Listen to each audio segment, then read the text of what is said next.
Katherine's Cross, a scheduled ancient monument here in Ampthill Park, has been one of the most sensitive projects ever undertaken by Ratty and Kent.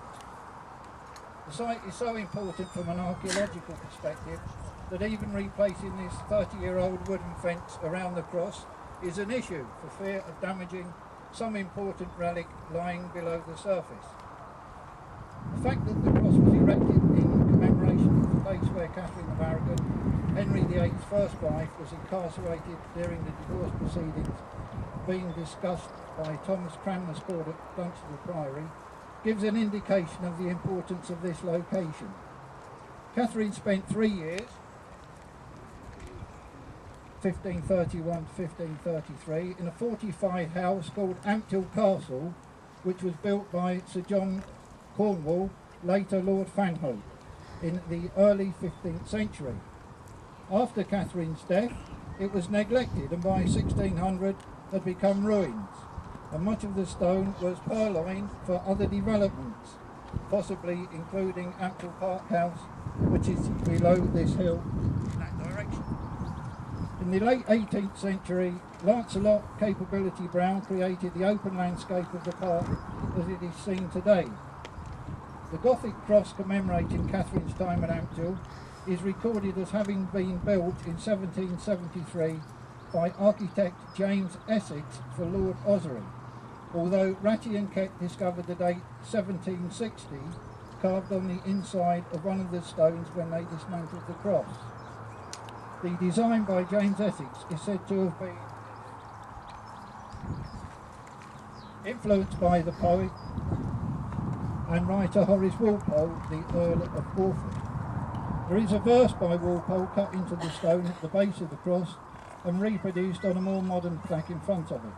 And it says, "In days of old, here Ampthill Towers were seen, the mournful refuge of an injured queen. Here flowed her pure but unavailing tears. Here blinded zeal sustained her sinking years. Yet freedom hence her radiant banner waved, and love avenged a realm of priests enslaved. From Katherine's wrongs a nation's bliss was spread, and Luther's light from Henry's lawless bed. It was believed that the lettering was the original from the 18th century until the cross was dismantled and an inscription on the back of the stone was discovered stating that it had been recut in 1868. Katherine's Cross gained additional fame in the 1980s as it was at the base of this monument. People say it was found at the cross. It wasn't at the cross. It was found just over in that direction. That was Kit Williams's golden hair. That's where the treasure was buried. Kit Williams's unique book Masquerade. They're worth £40 each now, and the answers are worth £80. No, you can't.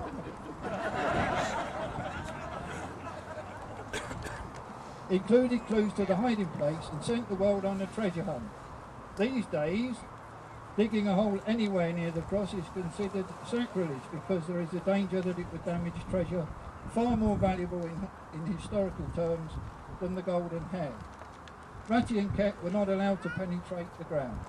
They had to stand the scaffolding on protective plates and covered an area large enough for a 12-metre stone delivery truck to turn round on in interlocking plastic panels to avoid damaging any artefacts just below the surface. The constraints also meant that the footings of the cross could not be disturbed. If they had been, it would have involved an expensive full-scale archaeological investigation, and as the Ampthill Council taxpayers were footing half the bill, the balance came from grants, it was more than was wanted to protect and preserve the cross. In addition to the archaeological constraints, when Ratty and Keck arrived on site, they found newts were living in and around the structure.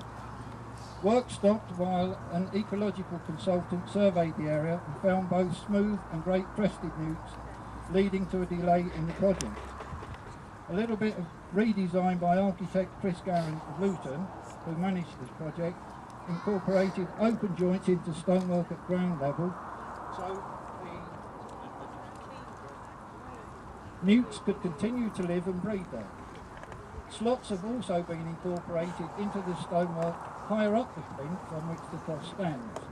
They are ventilation slots, not for the comfort of the newts, but to allow air to circulate to prevent moisture penetration. The stone is tied to the brick by stainless steel clamps. The decision to carry out work on the cross resulted from some obvious movement of the stone, creating gaps that allowed the newts in. As the structure was dismantled, it became apparent that the brick wall had disintegrated to about half its thickness, and about 50% of the bricks had to be replaced. As the work started in November last year, the scaffolding was enclosed and heated, not only for the masons, but also so the lime mortar being used could be protected from frost. Even so, when temperatures reached -9 degrees Celsius here in January, work had to come to a halt. And then in February, it snowed, preventing the masons even being able to get to the site. The original idea had been to dismantle the cross and take all the material back to the stonemason's yard at Longstanton in Cambridgeshire.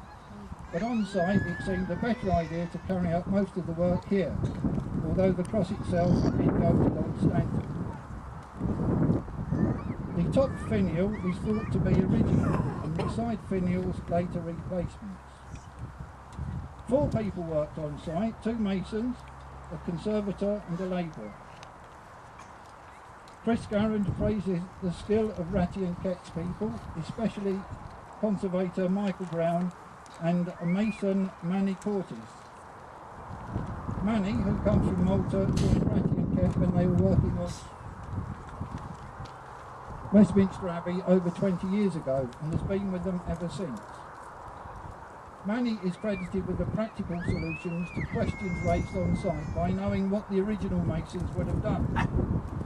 For example, Manny said that the 18th century masons would have put the stone of the plinth up first and then built the brick inside it. Again, it was at Manny's suggestion that the top tier of stone was completely replaced using the broadcross base bed Portland limestone that was a perfect match to the original and was used for all the indents and replacement stonework on the project. And he presented the solution to the question of the stability of the cross. Previously held simply by a dog cramp, he suggested adding a block of stone. A piece of flipchum that was in the mason's yard was used and secured by a stainless steel dowel at the base of the shaft. The greatest praise in conservation work is to ask the question, what work has been carried out? Because it is not obvious. To the untrained eye, it doesn't look as if much has been done here, but actually they have done a lot. Chris Garand is pleased with the quality of the work produced and the way it was achieved, adding it's quite rare that professional and craft sides work together so well.